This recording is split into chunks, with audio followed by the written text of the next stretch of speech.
역대하 4장 1절로 9절의 말씀, 제가 한 절, 성도님들이 한 절 읽으신 후에 마지막 절은 함께 읽도록 하겠습니다. 솔로몬이 또 놋으로 제단을 만들었으니 길이가 20규빗이요 너비가 20규빗이요 높이가 10규빗이며 또 놋을 부어 바다를 만들었으니 지름이 10규빗이요 그 모양이 둥글며 그 높이는 5규빗이요 주위는 30규빗 길이의 줄을 두를 만하며 그 가장자리 아래에는 돌아가며 소 형상이 있는데 각 규빗에 소가 10마리씩 있어서 바다 주위에 둘렸으니 그 소는 바다를 부어 만들 때에 두 줄로 부어 만들었으며 그 바다를 놋의 황소 12마리가 바쳤으니 3마리는 북쪽을 향하였고 3마리는 서쪽을 향하였고 3마리는 남쪽을 향하였고 3마리는 동쪽을 향하였으며 바다를 그 위에 놓았고 소의 엉덩이는 다 안으로 향하였으며 바다의 두께는 한 손 너비만 하고 그 둘레는 잔 둘레와 같이 백합화의 모양으로 만들었으니 그 바다에는 3,000밭을 담겠으며 또 물두멍 10개를 만들어 5개는 오른쪽에 두고 씻게 하였으며 그 바다는 제사장들이 씻기 위한 것이더라. 또 규례대로 금으로 등잔대 10개를 만들어 내전 안에 두었으니 이쪽 왼쪽에 5개요 오른쪽에 5개이며 또 상 10개를 만들어 내전 안에 두었으니 왼쪽에 5개요 오른쪽에 5개이며 또 금대접 6개를 만들었고 함께 읽습니다. 또 제사장의 뜰과 큰 뜰과 뜰 문호를 만들고 그 문짝에 놋을 입혔고. 아멘.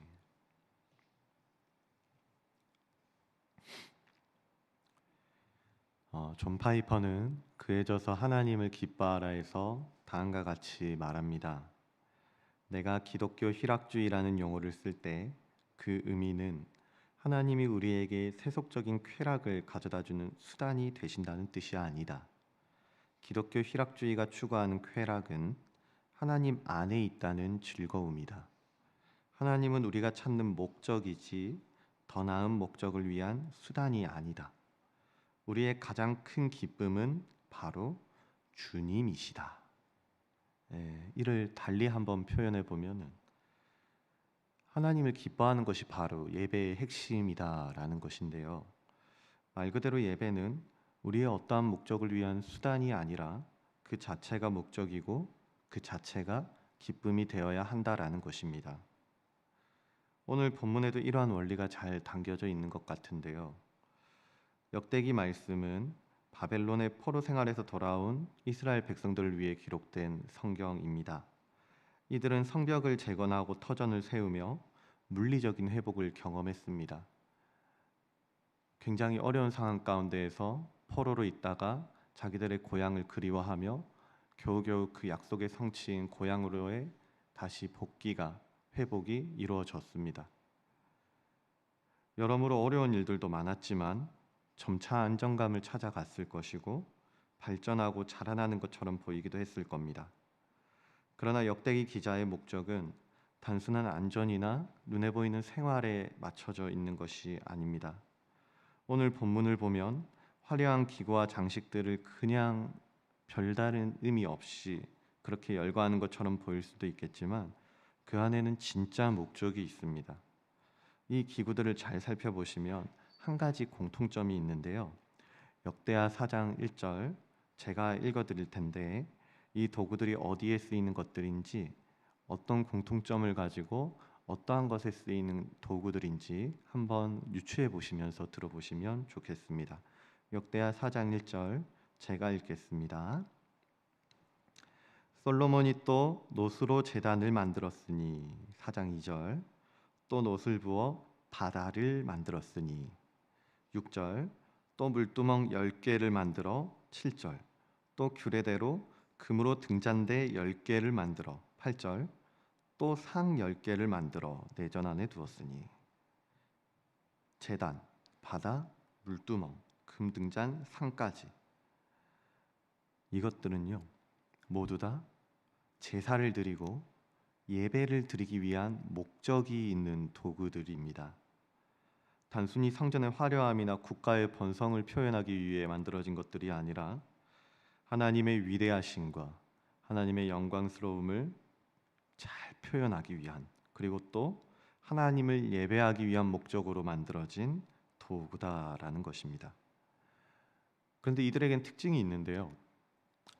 이들은 각기 생긴 모습이 다릅니다. 만들어진 방식과 재료가 다르고 생김새와 역할도 다릅니다. 그러나 한 가지 공통된 목적이 있다고 한다면 그것은 바로 하나님을 예배하기 위해 만들어졌다는 사실입니다. 그렇다면 우리는 이 역대하 사장을 통해 이제 어떠한 지혜를 배워가면 되는 것일까요? 역대하 사장을 통해 배울 수 있는 지혜 첫 번째는, 우리가 각기 다른 다양한 은사를 가졌을지라도 우리가 다 다른, 각 사람마다 다 다른 다양한 모습의 은사와 모양을 가졌을지라도 우리는 예배라는 한 가지 목적을 가졌다라는 사실입니다. 하나님께서 우리 각자에게도 다양한 모습과 역할을 주셨습니다. 어떤 사람은 설교하고 가르치는 은사가 있고, 어떤 이는 봉사하고 섬기는 은사가 있습니다. 어떤 이는 물질로 돕는 은사가 있기도 하고, 어떤 이는 기도로 돕는 은사를 받기도 하였습니다. 이 은사들은 각기 다르게 생겼고 또 다르게 작용하기도 하겠지만 목적은 하나입니다. 그것은 바로 하나님을 예배하는 것입니다. 고린도전서 10장 31절은 이렇게 말합니다. 그런즉 너희가 마시든지 먹든지 마시든지 무엇을 하든지 다 하나님의 영광을 위해 하라. 그래서 우리는 웨스트민스터 소요리 문답 제1문 1답으로 고백하는 거겠죠. 사람의 제일 되는 목적은 하나님을 영화롭게 하고 영원토록 그를 즐거워하는 것입니다. 우리가 받은 재능과 시간과 물질, 그리고 의지와 감정과 삶의 구석구석이 성전에 놓인 기구들처럼 하나님을 예배하기 위해서 존재합니다. 그렇기 때문에 우리가 하는 모든 일은 분명한 목적이 있어야 되고, 그것은 하나님을 기뻐하는 예배가 되어야만 합니다. 직장에서의 성실함도, 가정에서의 사랑도, 이웃을 향한 봉사도 이 모든 게 예배의 도구가 될 수 있다라고 한다면 우리는 우리를 만드신 그분의 목적을 따라 각자의 자리에서 각기 다른 방식으로 하나님을 높이고 예배하는 목적을 이루고 기쁨을 누릴 수가 있어야 한다라는 것입니다. 그러나 이 도구들이 제 아무리 화려하고 정교하게 만들어졌다고 한들 주인의 의도대로 사용되지 않는다고 하면은 이는 주인의 의도와는 다른 거짓 기쁨이요 허무한 것이 되고 말 것입니다. 마찬가지로 우리의 삶이 풍요롭고 화려해서 때로는 뛰어나 보이기도 하고 때로는 평온해 보이기도 하겠지만, 그럼에도 불구하고 하나님과의 관계가 끊어졌다라고 한다면, 그래서 하나님의 뜻대로 사용되지 않고 있다라고 한다면 우리의 인생의 성공은 기쁨도 그 어떤 의미도 없는 허무한 것이 되고 말 것입니다. 우리의 목적과 우리의 수단과 우리의 꿈을 아무리 쟁취해냈다고 할지라도 우리의 관계가 하나님과 아무런 연관도 없다라고 한다면 그것은 허무한 것이고 거짓된 기쁨으로 남게 되고 말 것이라는 말입니다.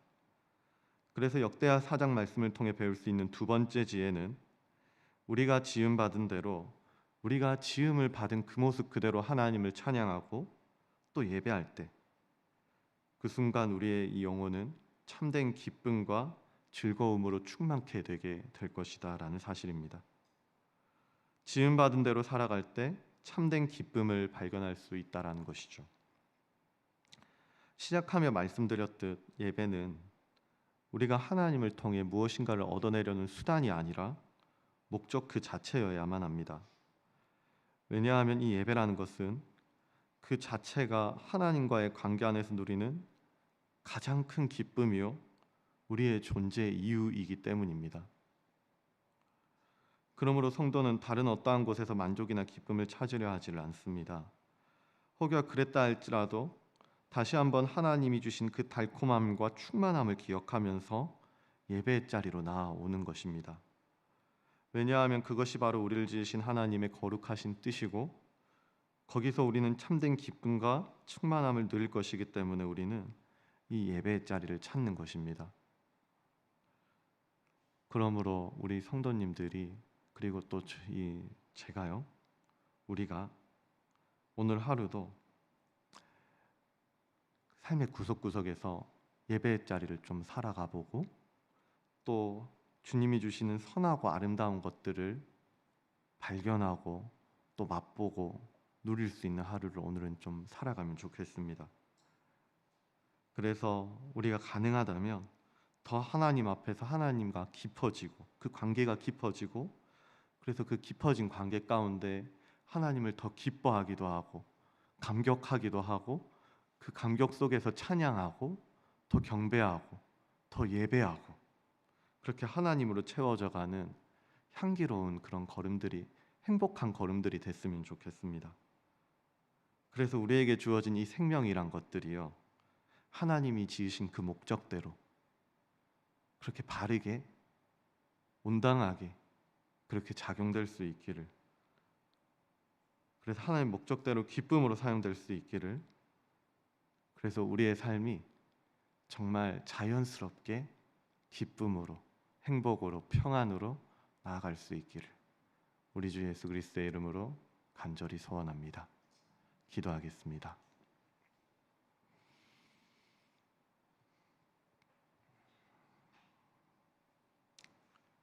거룩하신 하나님, 주신 말씀 앞에서 우리의 예배와 우리의 모습과 하나님과의 관계와 삶의 현장을 되돌아보게 하시니 그 은혜에 감사를 드립니다. 우리는 솔로몬 성전의 기구들이 제각기 다른 모습과 또 다른 역할을 하고 있었음에도 오직 하나님을 예배하고 제사하는 한 가지 목적을 위해 존재했음을 보았습니다. 마찬가지로 저희의 삶과 주신 은사 또한 주님을 예배하기 위해 존재함을 고백하오니, 우리에게 주어진 모든 순간, 매일 예배하고 매 순간 고백하고 기뻐하고 감격하여 경배할 수 있는 주님의 백성들이 되게 하여 주시옵소서. 그래서 가정에서나 직장에서나 교회에서나 주어진 순간들마다 우리의 말과 행동이 곧 예배가 될 수 있는 은혜 충만한 시간이 되게 하여 주시고, 또한 이 예배가 무엇인가를 얻고자 하는 수단으로서의 예배가 아니라 주님을 기뻐하는 목적 그 자체의 예배가 되게 하여 주셔서 주님이 지으신 그 뜻대로 우리의 삶이 주님의 뜻대로 사용되고 또 세워지고 회복되고 살아갈 수 있는 참으로 은혜로운 하루하루가 생명이 되게 하여 주시옵소서. 감사드리며 이 모든 것 우리의 참된 기쁨이자 우리의 모든 전생의 존재의 이유가 되어 주시는 우리 주 예수 그리스도의 이름으로 기도드리옵나이다. 아멘. 이 시간 우리가 두 가지 제목을 놓고 함께 기도했으면 좋겠습니다. 먼저는요, 우리가 지어진 목적을, 내가 하나님께서 나를 이 땅에 지어주신 그 목적을 기억해 보면서 우리 삶을 돌아보며 한번 기도했으면 좋겠습니다. 우리는 사실 너무나도 많은 게 다릅니다. 살아온 세월도 다르고 환경도 다르고 생각도 감정도 은사도 정말 많은 것들이 너무 다릅니다. 그러나 그럼에도 불구하고 하나님께서 우리를 지으신 목적은 같습니다. 다르지를 않습니다. 그러므로 이 시간 우리가 함께 기도할 때요, 내가 아니라 우리의 이름으로 한번 기도했으면 좋겠습니다.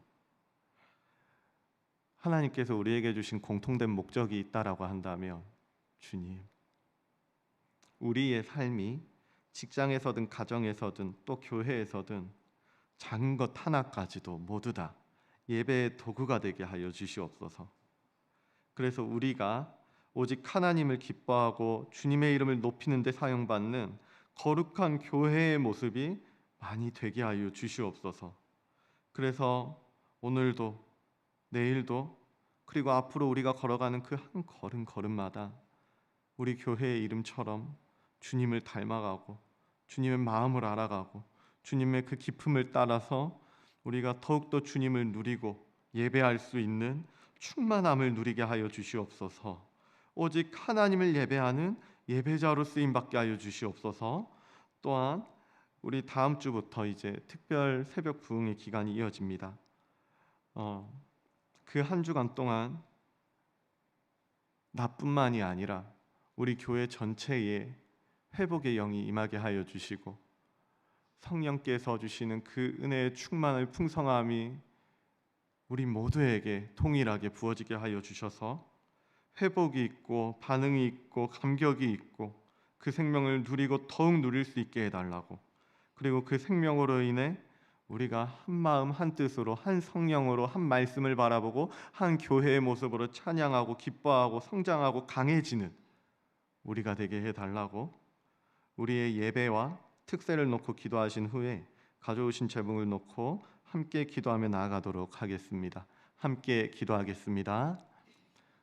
살아계신 아버지 하나님 감사합니다.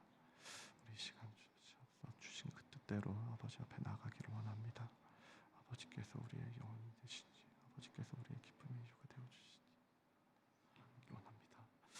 주님, 우리 더욱 주관하여 주시고 아버지 예배 자리로 또 부르셨으니 아버지께서 은혜 가운데 살아가게 하신 아버지